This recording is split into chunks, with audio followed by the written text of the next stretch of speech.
Let me ask you something. Have you ever pulled a bell pepper off your plant and felt let down? Small, thin-walled, hardly worth the whole summer's wait, while somebody down the road grows peppers big and heavy and thick as anything, like they belong in a picture? Here's the truth of it. They're doing no magic at all.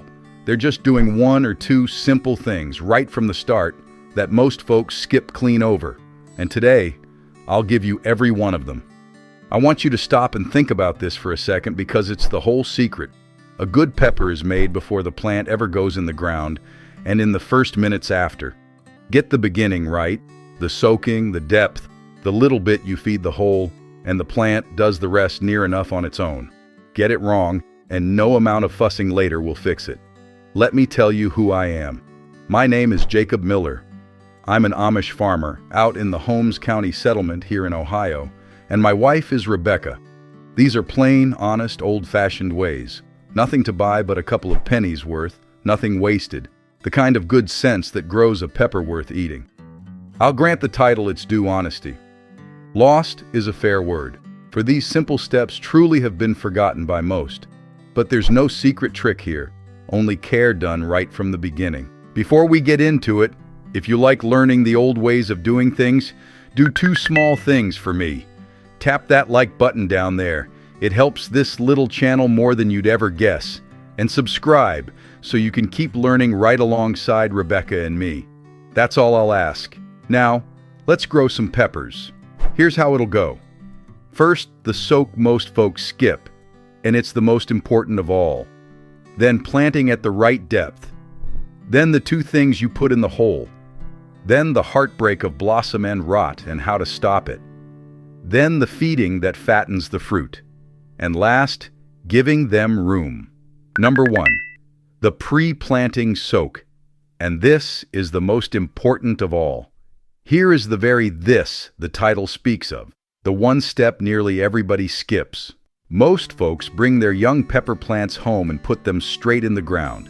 And I understand the excitement, but stop and take 20 minutes first. Fill a bucket or basin with room temperature water a few inches deep. Set your plants in it, pots and all, and let them soak 15 to 20 minutes. Here's why it matters so much. This soaks the root ball right through. A dry root ball going into dry ground is a recipe for transplant shock.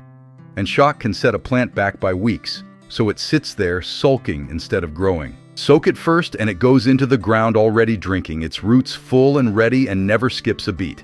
20 minutes now saves you weeks later. That's the whole of it. And while they soak, look each one over carefully and pinch off any yellowed, spotted, or tired lower leaves. Those old leaves are doing nothing now but draining the plant's strength. And you want every bit of that strength going into new roots and new growth, not into propping up leaves that are on their way out anyhow. A little senior gardener's trick, since it's easy to wander off in the garden and forget. Set a kitchen timer when you start the soak so they don't sit in that bucket all afternoon. Number 2, plant at the right depth. And this is not the tomato way. Here's where a lot of good gardeners make a costly mistake. You may have heard that a tomato wants planting deep, most of its stem buried, because it grows new roots all along that buried stem. True enough, for a tomato. But a pepper is different. It does not do that. Bury a pepper deep, and all you've done is invite stem rot and fungus. So here's the way. Dig your hole, then set the plant so the first set of real leaves sits just above the soil line. You bury a little of the lower stem for steadiness, but no more. You don't want damp sitting against that main stem. And one thing folks miss. Don't scoop a bowl or hollow around the plant. Keep the soil flat or raise a very gentle mound so water never pools against the stem. Pooled water at the base is trouble every time. Number 3, the two things you put in the hole. Before the plant goes in, work one simple amendment into the soil at the bottom of the hole. First choice, about a tablespoon of wood ash. And if you've a fireplace or a fire pit, you already have it for free. One caution, and mind it well. Only ash from clean, untreated wood, never painted or treated. Wood ash is rich in potassium, and potassium is the very thing that gives a pepper thick walls and good size, and it carries calcium too, which heads off the trouble I'll come to next. No wood ash? Use a tablespoon of bone meal instead. That's rich in phosphorus, which drives strong roots and good flowering. Now here's the important part, so don't skip it.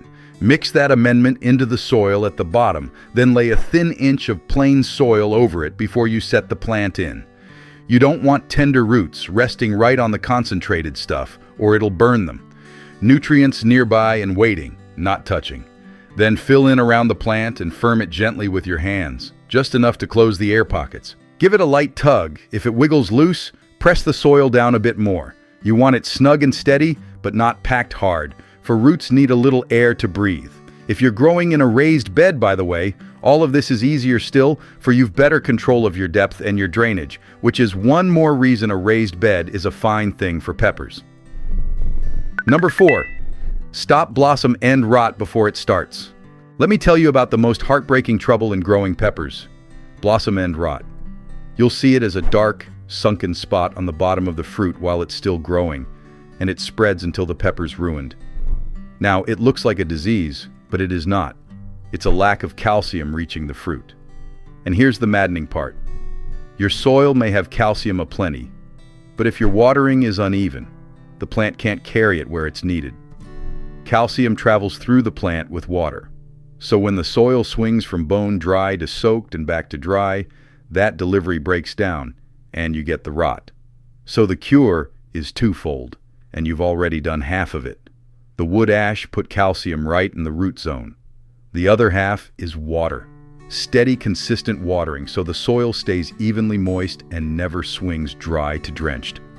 Keep the water even, and the calcium flows, and the rot never comes. Number 5. The feeding that fattens the fruit. Here's my favorite tip, and it's a good one. Once your plants begin to flower, feed them Epsom salt.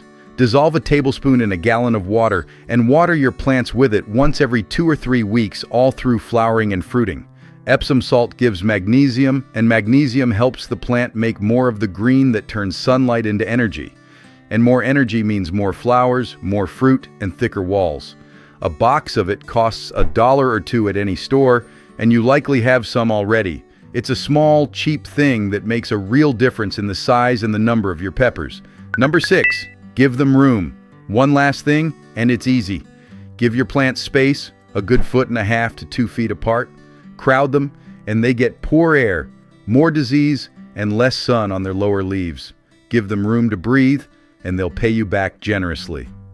Now here's where it all comes together. Soak your plants before they go in the ground. Set them at the right depth. First leaves just above the soil, no bowl to pool the water. Work wood ash or bone meal into the bottom of the hole with a layer of plain soil over it. Water evenly to keep blossom end rot away. And remember, the ash put the calcium there for you. Feed with Epsom salt through flowering and fruiting, and give them proper room. That's the whole of it. And here's what that gives you. Big, thick-walled, heavy peppers off every plant. A dozen or more from a single healthy one. Enough to eat your fill and share with family, from 4 or 5 plants in a bed or a few containers on the patio. None of it complicated, none of it dear. Just the right care given at the right time. Now let me tell you why so few folks know this, though you can guess. There's no money in a bucket of water and a spoonful of fireplace ash. Nobody grows rich telling you to soak your plants for 20 minutes or to save the ash from your own fire. The stores would sooner sell you special feeds and fixes for troubles that a little even watering would have prevented for nothing. So the plain old care, the soak, the shallow planting, the ash, the steady water, quietly slipped away, and folks came to think a good pepper was luck or a secret product. It never was. It's care. So let me be straight with you about the title, the way I always am.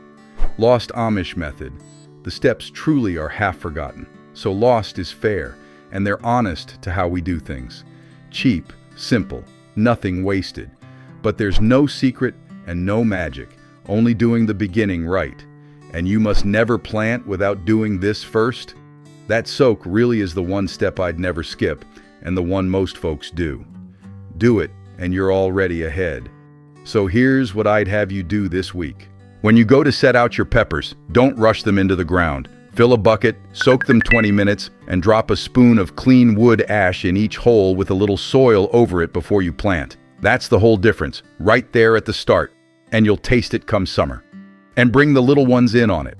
Let them time the soak on the kitchen timer and pinch the tired leaves and sprinkle the ash in the holes. What they'll learn under it all is that the best results come from care given early and patiently. That you set a thing up right at the start, and it rewards you for the whole season. That's a lesson worth more than the peppers. Now I'd love to hear from you. Tell me down in the comments, what's your biggest struggle with peppers? Share it down there with the rest of us. We're all learning from one another. Those old ways slip away when nobody passes them on, and I read everyone. Do these simple things, hand them on, waste nothing, and grow more than you need, so you can share the harvest with the people you love.